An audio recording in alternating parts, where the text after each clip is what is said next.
Hello everyone and welcome to another edition of Cranky Gun Reviews. This is going to be a little bit less formal video as I am basically just putting range footage in here and a little bit of voiceover.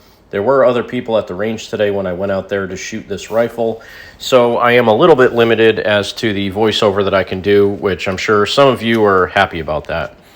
So what I'm shooting here is my Palmetto State Armory lower with my Delton 20-inch M2 style flat top upper.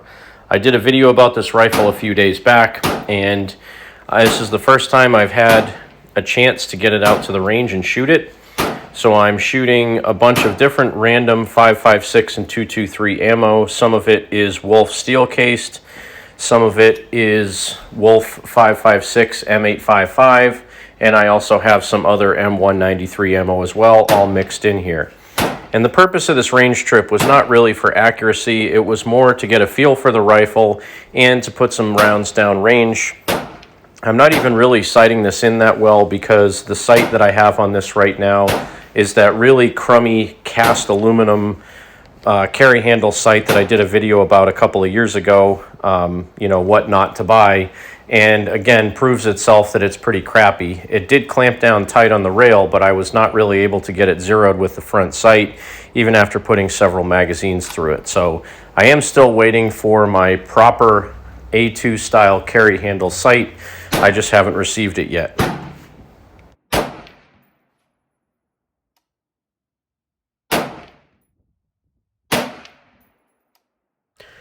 Just to prove once again how crummy this sight was, after putting about 2 or 3 magazines through it, it did actually loosen up and I was not able to get it zeroed again. So even though the thumb screws were completely tight, this was walking back and forth on the Picatinny rail after running a couple of magazines through it. So again, spend some good money on a carry handle sight rather than these garbage $30 cast aluminum ones. I do have a UTG A2 style carry handle sight on order waiting to come in. I know it's UTG, but they're supposedly forged, and if it's crap, I can always return it. Now overall, I would say the performance of this rifle is more than adequate. Again, the accuracy was a little bit crummy. I was hitting about 2 inches high and 2 inches left of the bullseye at 50 yards for the target I was aiming at. You can see I keep fiddling with that rear sight, and again, it's mostly because after a couple magazines, the sight loosened up and I was just losing my sight picture. It kept wobbling all over the place. But I put about 150 rounds through this rifle while I was at the range on this particular day, and it shot very well. I will say on 1 or 2 occasions the bolt was a little bit sluggish to go home when I dropped the bolt release, so I did actually have to use the forward assist once or twice, and I think it was just because I was shooting a mix of steel case Tulammo and some PMC and some Wolf and some other brands. So I was shooting a rather odd assortment of 5.56 and 223 ammo. This was one of the malfunctions I had where the hammer dropped but the round didn't go off. This was using MagTech ammo, and it was the only round I fired out of this that actually didn't go off on the first try. I did pick up the round and put it back in the rifle, and it fired the second time, so I can only assume that it was a hard primer and not a problem with the rifle, as it did go off the second time around. You can see here when I dropped the bolt, though, that it did not completely close, and I actually had to use the forward assist.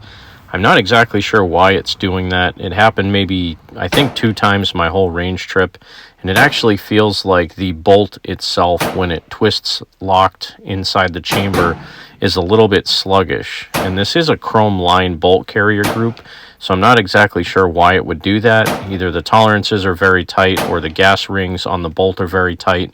Not exactly sure yet, but again, out of about 150 rounds that I shot in this particular range trip, I only had to do that on 2 occasions. The rest of the time, it did function pretty well. And again, you see me fiddle with the rear sights because at this point in time, they were completely loose. So I did bring a couple of 20-round magazines with me, pre-band ones that I happened to find just to kind of have that nostalgic look of this particular rifle. Again, this is more the configuration it would have been carried in with the 20-inch barrel, the A2 sight, with the A2 style rear buttstock and the 20-round magazine. Again, I think this is how they were issued to soldiers back in the military when this was the service weapon of the time. Overall, I'm very pleased with this upper and lower combination. It feels really good. The Delton upper, I would say quality-wise, is maybe just one step above Bear Creek Arsenal. The Bear Creek Arsenal, believe it or not, actually seems to function a little bit smoother than this one, and maybe it's because I have closer to 600 or 700 rounds through that gun at this point in time. But the bolt on this Delton upper and the bolt carrier feel a little bit gritty and not quite as smooth as what you'd expect out of a new rifle. But otherwise, it functioned fine. You know, like I said, I had to use the forward assist a couple times. I'm sure after I put a good round count through this, things will start to loosen up a bit.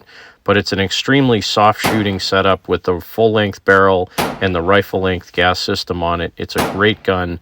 I think it was money well spent. Time will tell how well it keeps working. At the very end of my range trip, after I had fired a whole bunch of brass ammo and a few magazines full of steel-cased Tulammo, I again grabbed another magazine of steel-cased Tulammo and loaded it into the gun, and the very first round went off and did not eject. So it seems that I did have a failure, and this is what a lot of people say when you're shooting AR-15s, especially if they have tight chambers. A lot of times if you shoot steel-cased ammo, and this wasn't even lacquer-cased, this was like the Poly Performance, the kind of slick ones that you can get with just the gray shell casing, it got stuck in the chamber because steel expands at a different rate than brass does. So when the chamber gets really hot and you fire off a steel round, sometimes they can get stuck in the chamber. And it actually got so stuck in the chamber at that point in time that I had to take the gun home, take it apart, and use a cleaning rod to get it out. So that's going to do it for this edition of Cranky Gun Reviews. Thanks for watching. Support your two-way rights. Get out there and shoot. God bless America. And remember, when someone tells you to give up your freedom for the greater good, remind them that freedom is the greater good. And thanks again, Buffalo, for selling these shirts.